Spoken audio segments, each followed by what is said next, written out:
Hi guys, I thought I would do a video for you. It's on a boiler that we fitted about 4 years ago in a house in Binfield.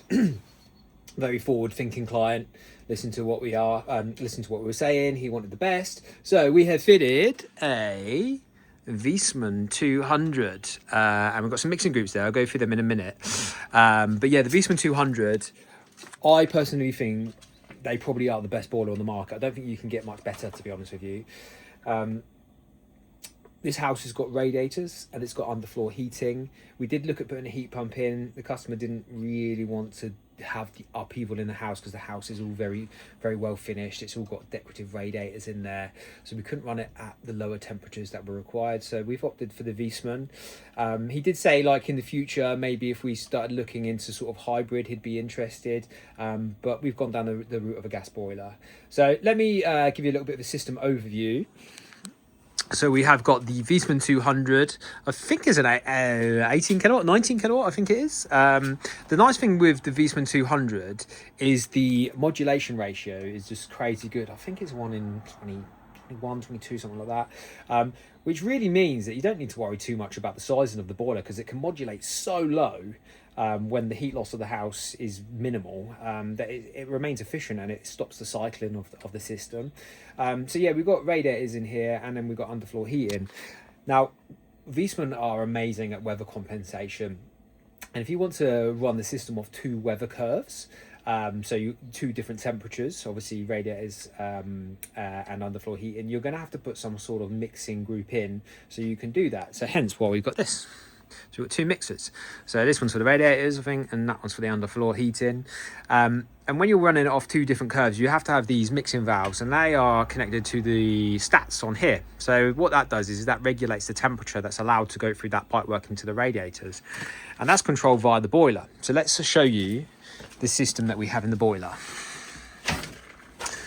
So these controls are amazing. So when it comes to weather compensation, especially with the Viessmann, these Viessmanns, they do not have any thermostat whatsoever in the house. They have a stat on the outside of the house.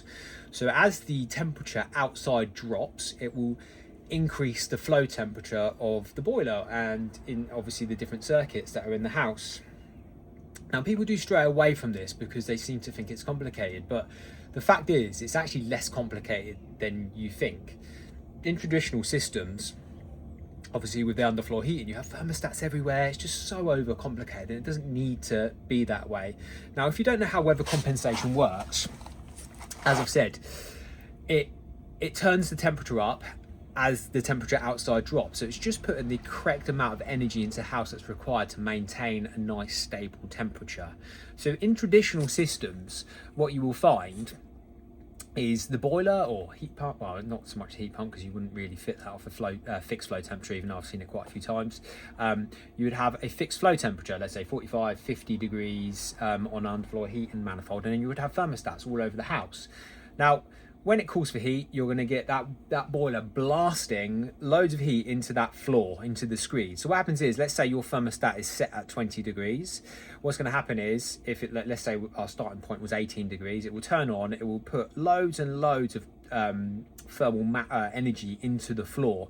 So as the temperature starts rising, it will hit 20 degrees, but the stat will turn the boiler off. But because there's so much heat in the floor, it will carry on heating the room up. So you're going to go 21, 22, 23 degrees before it actually starts cooling down. So as it starts cooling down, let's say, 22, 21, 20, when it hits 20 degrees, the boiler's going to turn on, but it's going to take a couple of hours to react. So you're going to go 19, 18, maybe even 17 before it starts coming back up again. So you end up with a heat curve like this, up, down. So your tops on, tops off, tops on, tops off.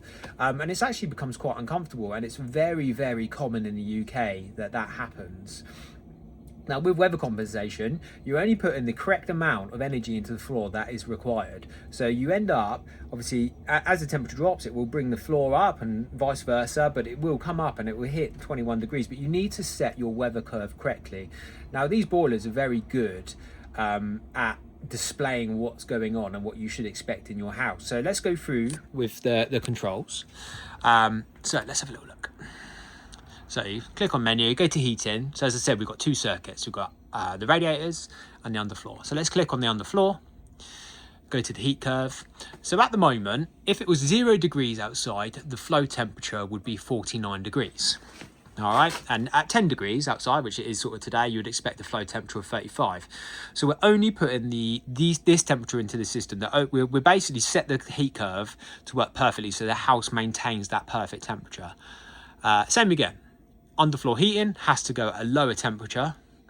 So we'd expect that. So at 0 degrees outside, we're looking at 37 degrees, which is perfect. The customer is very switched on, so he's done it himself. So when we are fitting these type of systems, it is important that you explain to a customer exactly how it works, because it can take, you know, a good few weeks at the colder temperatures to, you know, get it right. You might find if your heat curve is too high, the house starts overheating a little bit, so you need to come back and just adjust it down a little bit. So yeah, it's a very, very good way, very comfortable way of running your system. So let's just have a quick look as well over the rest of the system and how we've done it.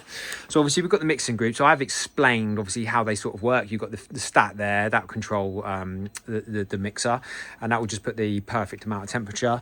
The other thing that we have, let's get this off, is a low loss header. So you'd probably expect more to see a buffer in a heat pump. Same again, like I think I've probably said it in past videos, I don't actually like putting buffers in. I don't like putting hydraulic separation in, but when you have got to have two different temperatures, then it's the only way to do it. If you've got more pumps, obviously it's going to be pumping in tandem if you're pumping. So the way that this works is you've got a pump in that boiler there. It just literally pumps on that circuit, all that, and then when these are running, it just takes what's required. So that one will take that one will take there, and then you've got a distribution header there that reduces the velocity in the system, and so on. So yeah, it's pretty simple. It's really important when you do have all pumps in tandem. So even if you've got you know, mixers on the manifold and the pumps on the manifold, it's really important that you do separate them. The reason being is if you're pumping into a pump, you're going to get cavitation, you're going to get pumps fighting against each other. It's very, very common, and people like, oh, my rads are not getting hot, or, you know, that sort of stuff. So everything needs separating correctly.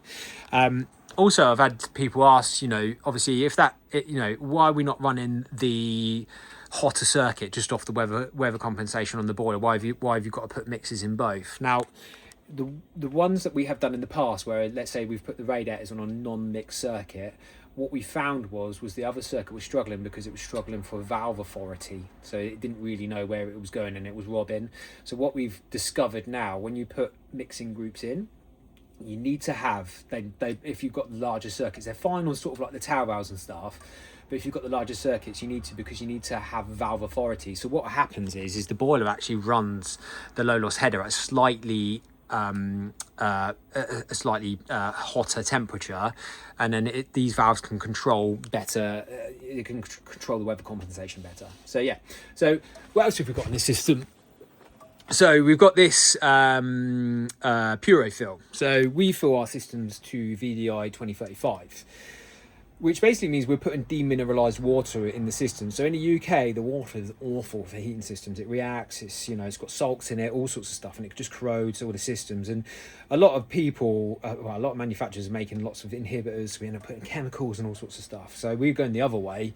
We're taking all of the crap out of the system and demineralizing the water. Now, the reason why we put this in is, for instance, obviously, if you're a business that does not do VDI 2035 because the equipment's very expensive, if you've got a builder that's changing a radiator, what's going to happen is they're going to drain the system down and fill it up with, you know, just normal water, which obviously isn't very good. So putting that in line in the system will put demineralized water, even though they're not going to have the kit. But when we come back to do the service, at least we can we can check the water and make sure that it's where it needs to be. If not, we can plug the machine in and demineralize it again. But what you find with that is you find that you get so many less breakdowns because the boilers are so much happier, and they're running as they should be instead of having to fight against all the sludge. But yeah, that's pretty much an overview of the system. If you've got any questions, just let me know. But yeah, if you found it interesting, you know, I've installed a hell of a lot of different types of these systems, so I'm going to keep the content coming,